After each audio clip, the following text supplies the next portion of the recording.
A very good morning to everyone and welcome to Empower. It's my pleasure to introduce our first keynote speaker for Empower 2023, Mr. Ajit Narayanan from Google.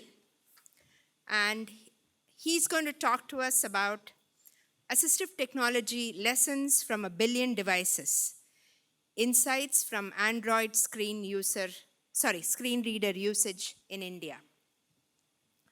So I've known Ajit for a long time. I would say he was an entrepreneur before entrepreneurship was a thing at IIT Madras. So from his Avaz days, when he started Invention Labs and persisted with it for a very long time, and it still continues. But then Ajit is now leading Google's engineering team building, working now for one of the biggest companies in the world, building 80 features on platforms like Android. So he continues to work in this space, which is very heartening. And I would have a question for him later about the difference in experience between working for a startup and for one of the biggest companies in the world. But I'm sure all of you are eager to hear, how Android phones or smartphones in general have really changed accessibility and made universal design possible. And we will see how the lessons from the usage of Android devices as screen readers for people with visual impairments. I'll now hand it over to Ajit. Welcome, Ajit. Ajit has several awards and recognitions in the disability domain, including the National Award for Empowerment of People with Disabilities, the MIT TR35 Award for Top Young Innovators Worldwide, and he's also been a TED speaker. So we're very happy to have him here. Welcome. Thanks a lot, Sujata. Very kind introduction. I really appreciate all the kind words that you've said.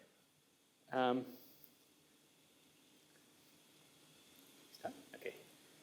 So my talk today is about assistive technology lessons from a billion devices and insights from Android's screen reader usage in India. So not everyone knows this, but Google is actually one of maybe the largest provider of assistive technologies in the world. And the reason for this is because Google creates Android, and there are more than 4 billion Android devices that are active today around the world.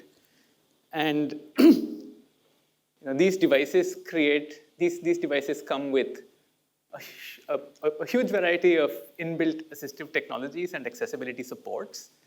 And these are available really at no extra cost for anyone that needs to use them. So about a year ago, I got really interested in this question of, we have these devices that are now available at scale, right? We have these, we have these devices available all over the world, but also in India. So in India, there are about 800 million phones that have Android on them. And of course, this 800 million may include multiple devices that people own. So it's not necessarily 800 million people. But pretty much every one of these Android phones has a screen reader. And so the thing that was really interesting to me was to try to understand, well, how are people in India actually using these screen readers?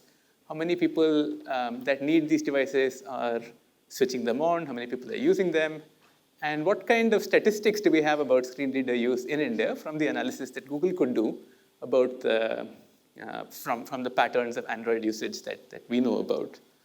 Now, Android has a really strong market share in India.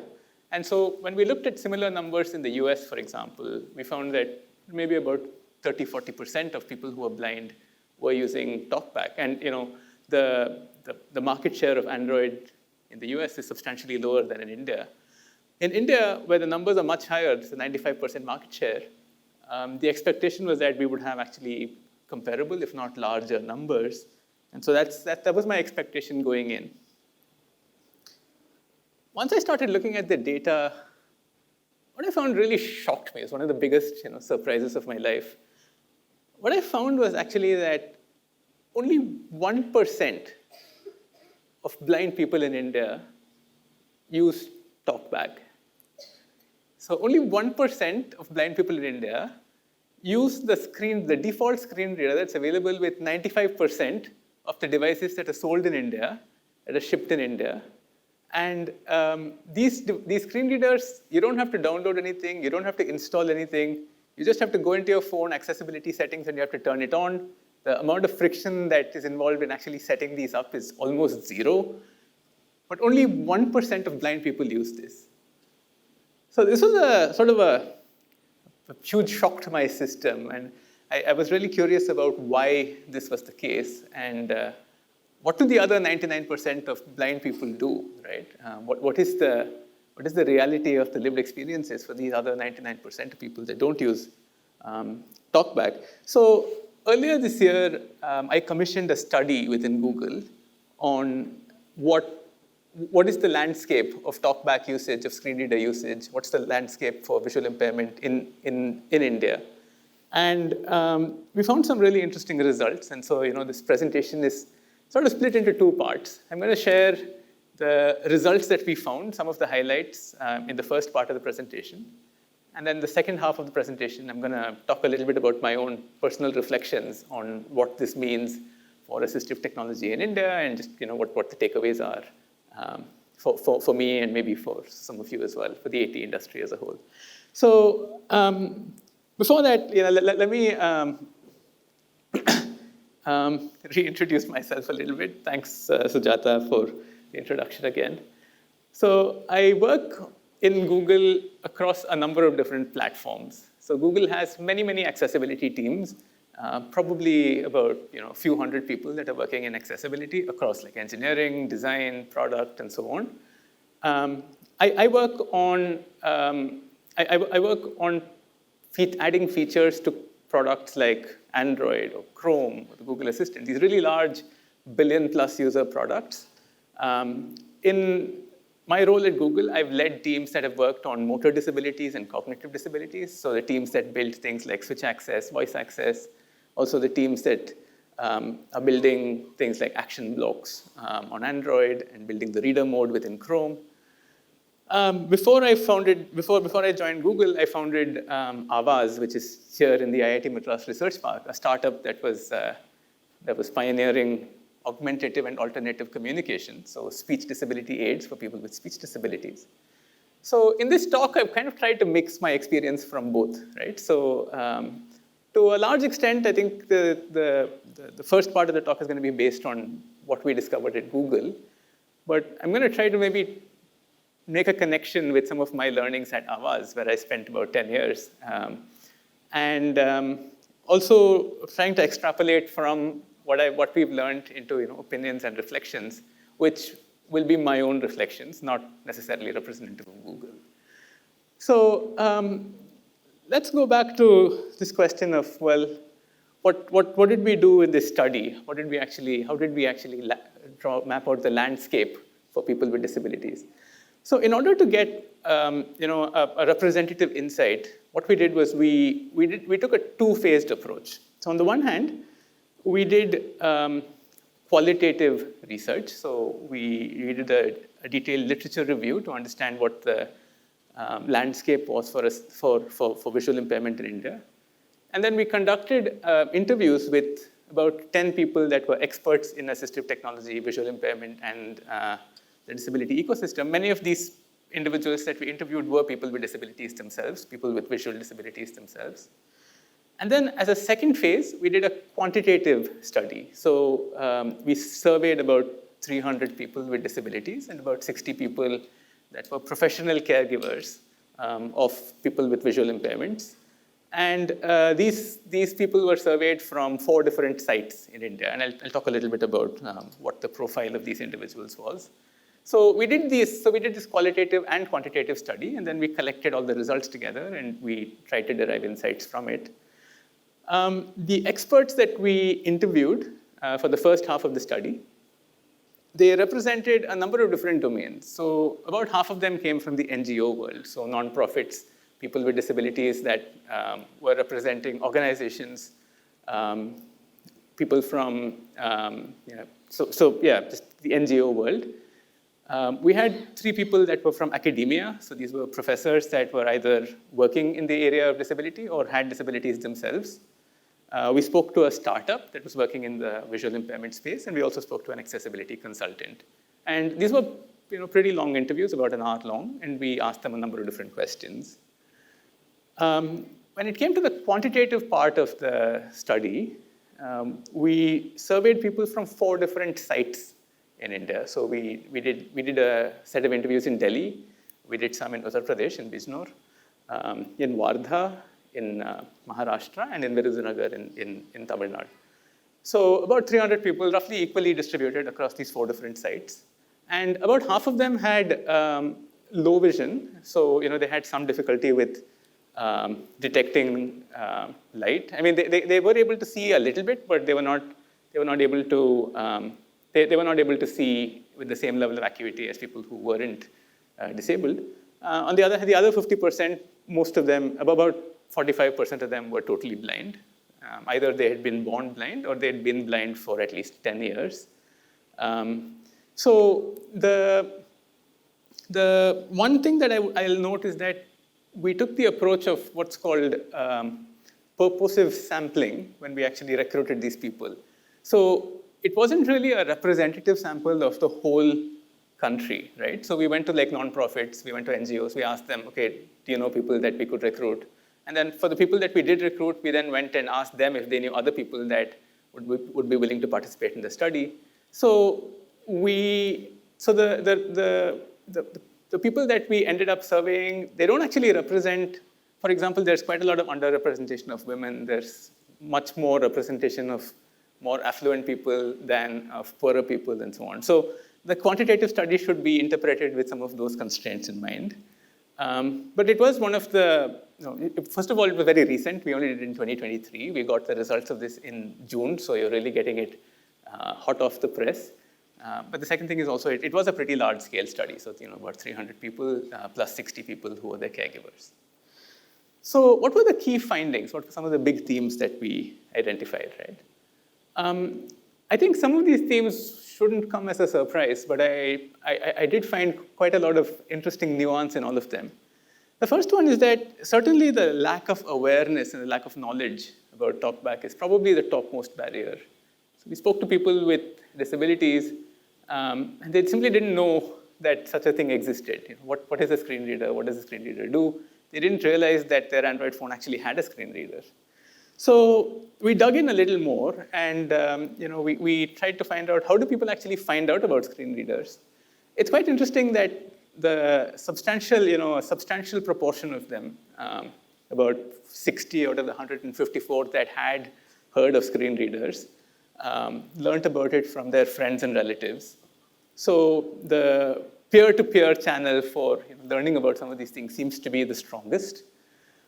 Organizations for people who have visual impairments also play a pretty large role.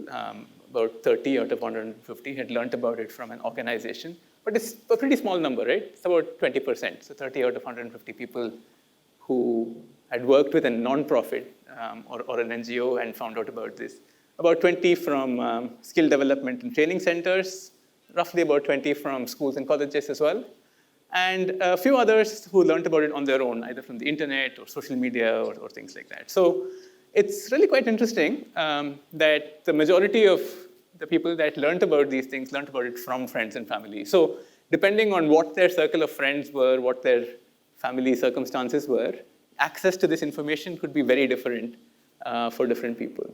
We also saw that learning from friends and relatives and learning from organizations for people with disabilities was higher in places like Delhi, whereas going to skill development centers, et cetera, was much more prevalent in places like Virudunagar. Virudunagar is, it's not a metro city, it's a sort of a tier 2 city. And so it's representative of maybe more of suburban / rural parts of the country as well. So there was some really interesting differences in those dimensions as well. The second thing that we found, which is also really interesting to me, was that screen readers actually had low perceived value. And again, this was surprising to me, because when I work at Google, I actually have colleagues who are completely blind, who write code, who lead teams, who run programs, manage products. And they do all of this with screen readers. And so we're used to, I think, having a very high opinion of how screen readers can be enabling for people with disabilities. But we did find that, we'll come to questions at the end. But we did find that people actually had a somewhat low perceived value of screen readers. And so I'm going to share a few quotes from people that we'd heard from. So some people said, even if they know about it, even if they know the screen readers exist, they don't know how it can change their lives. So the aspiration that has to be built more, knowing that such solutions exist. So the lack of maybe aspirational, the desire to be able to use screen readers to be able to change their lives. There's also this competition with human assisters, right? So for example, this idea that you can always find somebody to help you. And there's a learning curve for screen readers. It takes some time for you to get productive with it. But during that time, you keenly feel the loss of having a person that can help you instead. So the idea that it's easier to find somebody to assist you than to learn one of these new technologies. Definitely a sense of underemployment. So there are lots of people in India that have disabilities. So among the small number of people with disabilities that have jobs in India, a lot of them are underemployed. So they're doing jobs that may not necessarily reflect the full potential of what they can be doing. And the sense that screen readers may not really be able to help given the current job that they're in. And finally, this idea that even if I learn to use a screen reader, the apps that I'm going to be using in my daily life, like if it's a payment app, if it's a transportation app, these apps may not be accessible. If I'm using the government websites or government services, those are not accessible enough. So put all this effort into learning a screen reader, but then is it really going to be useful for me, right? And that was the second reason. The third reason was this difficulty in learning and difficulty in getting trained on it. So even the people that were aware of it, people that had decided that they want to investigate it, we found that many of them often start to learn. Like they may get into the phone, they may turn on the screen reader, they may try it out, they may go through a tutorial. But there's a pretty steep drop-off, even among the people that are willing to experiment this way. So again, we did a little bit of a deep dive into why this was happening and where people are actually learning to use a screen reader. And it's interesting to contrast where people are learning to use a screen reader versus where people learn about a screen reader, right? And so we saw a couple of slides ago that people actually learn about screen readers from their friends and relatives, but they actually learn how to use a screen reader from NGOs primarily. A lot of NGOs that do work in training, in tech literacy. And these people often get their first exposure to screen readers through the desktop. So people first start using things like JAWS and NVDA. And then those sort of set the benchmark, and they also create the familiarity for people to learn how to use mobile screen readers. Blind schools are a big part of it. I have a quote here from one of the people that we surveyed, which is that schools help to build this aspiration. And also a lot of times, people get to interact with other people with visual disabilities who've gone through their lives, and they're torchbearers for the others. So there's, in addition to the training dimension, there's also this aspiration dimension that the blind schools and nonprofits sometimes bring in. Vision health foundations are pretty important as well. These are the places where people are diagnosed with certain conditions, and they're given spectacles, canes, and so on. This is also a place where some people get training. There were a smaller number of people that learned it from their peers. There were also some people that learned it from district rehabilitation centers. But the primary place to learn it was actually from NGOs. And then this was the fourth finding, and this is the last one I'm going to talk about today. Actually, no, there's one more after this, sorry. But this was pretty important as well. So smartphone access This has definitely evolved over the last 10 years, right? So, even 5 years ago, I think we saw feature phones being used a lot more. We didn't see smartphones being used quite as much. But even today, I think the usage of feature phones is substantially higher among the visually impaired population than the usage of smartphones.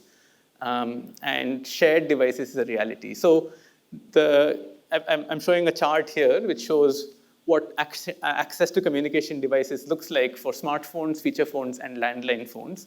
Of course, landline phones have almost completely faded out of the Indian ecosystem. 86% of our respondents didn't use landlines at all. But there was a substantial number of people that do continue to use feature phones, and this was particularly true in Virudhunagar, for example, where about 93% of our respondents were using feature phones. They weren't using smartphones. So these are the phones that have buttons in them, like the old Nokia phones and stuff like that. In Delhi, on the other hand, nearly 100% of people were using smartphones. So there's definitely a difference there. But also the direction seems to be moving towards everyone using low-cost Android phones and smartphones. So in a few years, my prediction is that people are going to be using smartphones a lot more. The other really interesting thing was that many of these smartphones are not used by individuals in a dedicated basis. So they don't have their own smartphones. They often have to share these with their family members. And this was actually one of the big barriers because there was this perception that among family members, if you were sharing a phone with other people in your family, if you turn on TalkBack, there is this idea that it kind of messes the phone up, and a lot of resistance from other shared users of the same device to not turn on some of these accessibility features. So that did turn out to be quite a significant barrier for people that are using these shared devices. And then this is the final one I want to talk about.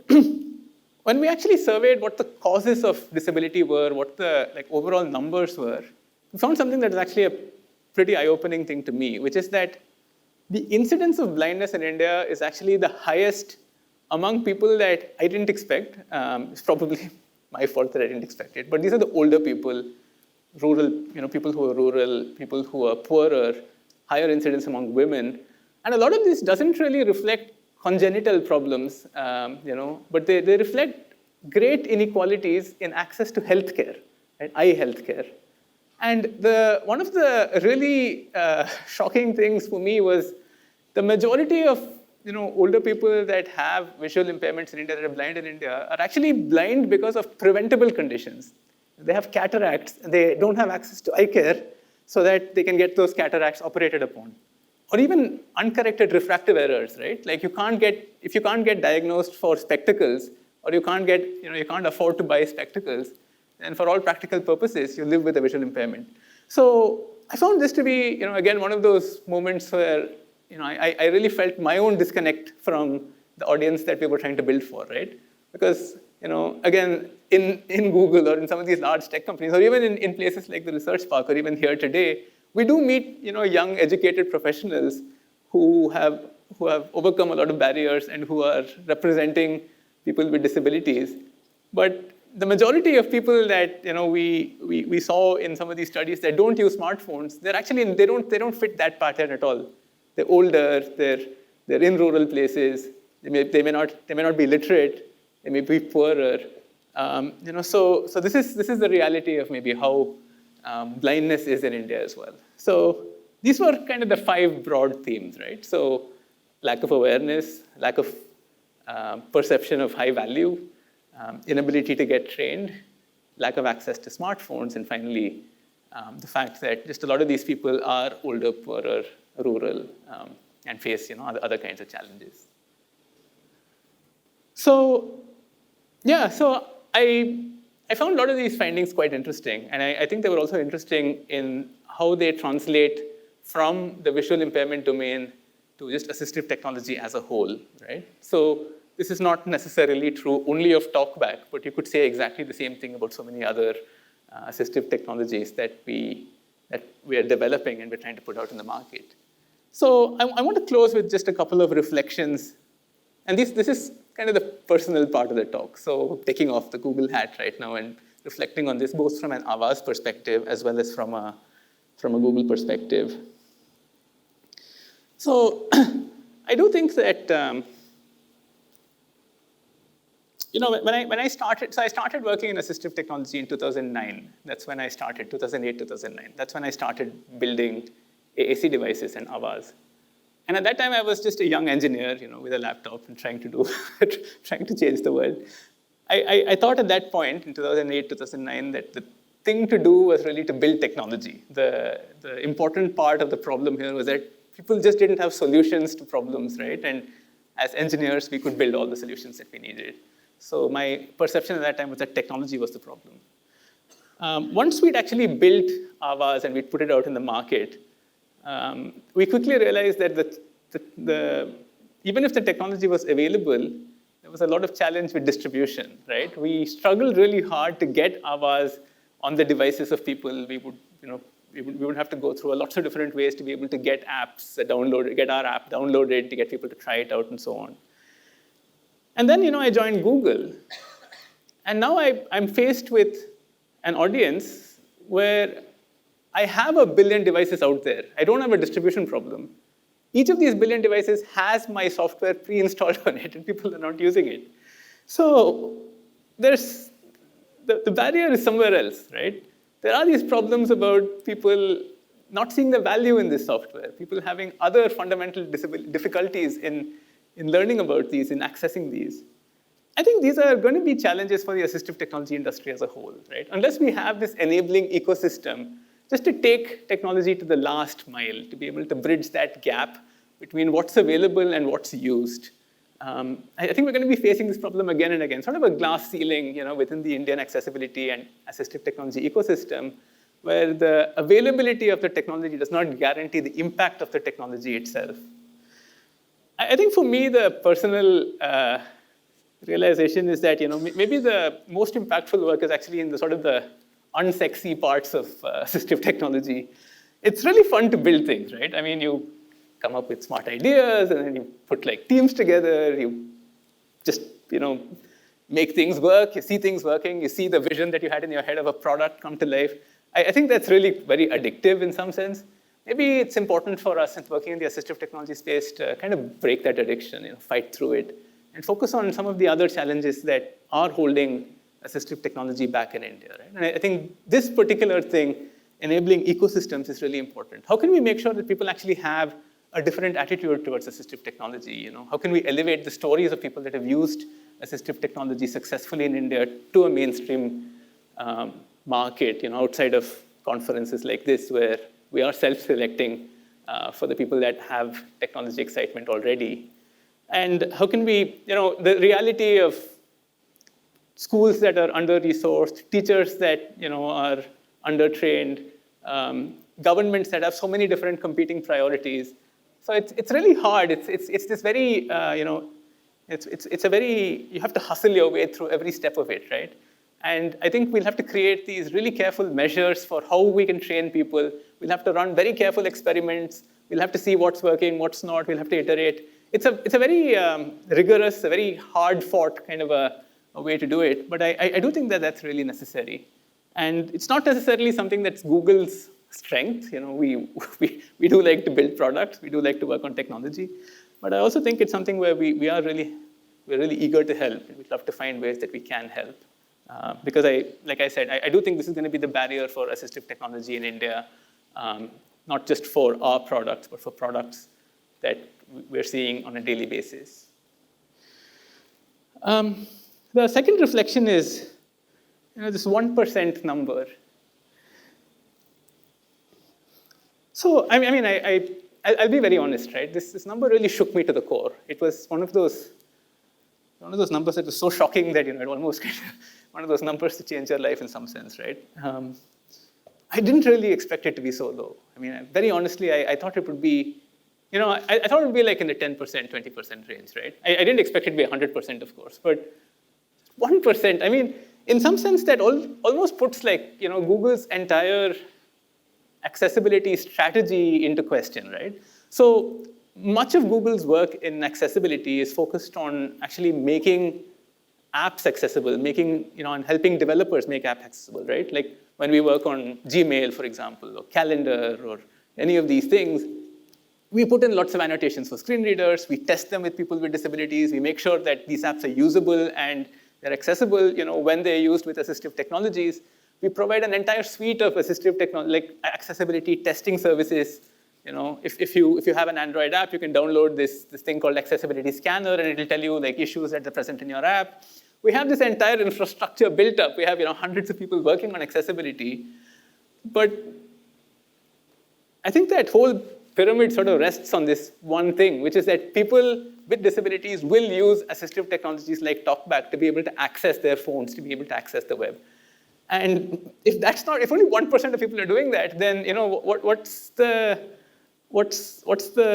impact for all of that other work that we're doing as well, right? What's the point of really adding captions and content descriptions and all of that stuff when that's only going to be visible to such a small percentage of people?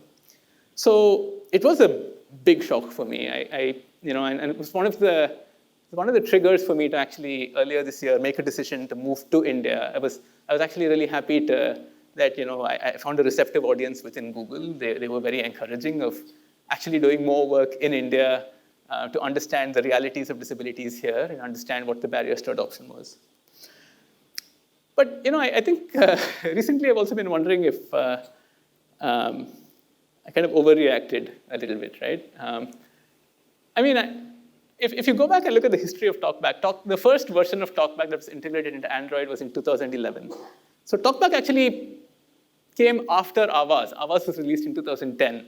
So I created Avaz before Google integrated TalkBack into the OS. There were earlier versions that were still experimental or people could download. But the actual first version that went out with Android phones was in 2011. So technology usually has this curve of early adopters, right? So whenever you have a new technology, there are people that start using it, that are more adventurous and who try it out, who try to get value from it, even in an unpolished state. So it's only 12 years old now, 2011, now it's 2023. So are we in that phase? Are we in that phase where we're still catering to early adopters? We're still waiting for the next wave of users to come? Is this the natural sort of cadence of this technology?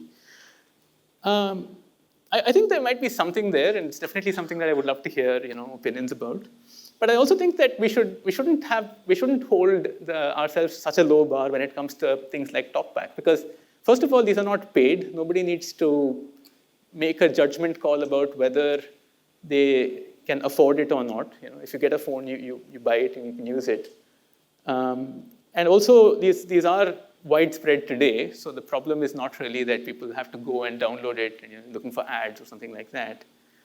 So that's on the one hand. But the other part of it is also that, I spoke about how there were certain classes of people who are overrepresented in the people that are not using TalkBack, like the older people, the people in villages and things like that.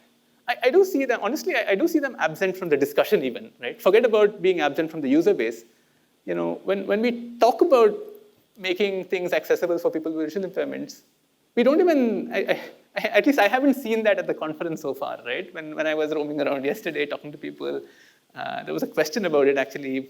Somebody interrupted Professor Ashok's fireside chat yesterday with a question saying, well, where are the old people with disabilities? Why are we not even talking about them? And actually that resonated quite a bit with me. I think we're being exclusionary, right, to some extent. We're deliberately saying, okay, we'll work on the easy problems. We'll work on the sexy problems, right? It's always fun to work with kids, you get a great sense of satisfaction. But that's not where the blindness is in India today, right? So I do think that that's really important.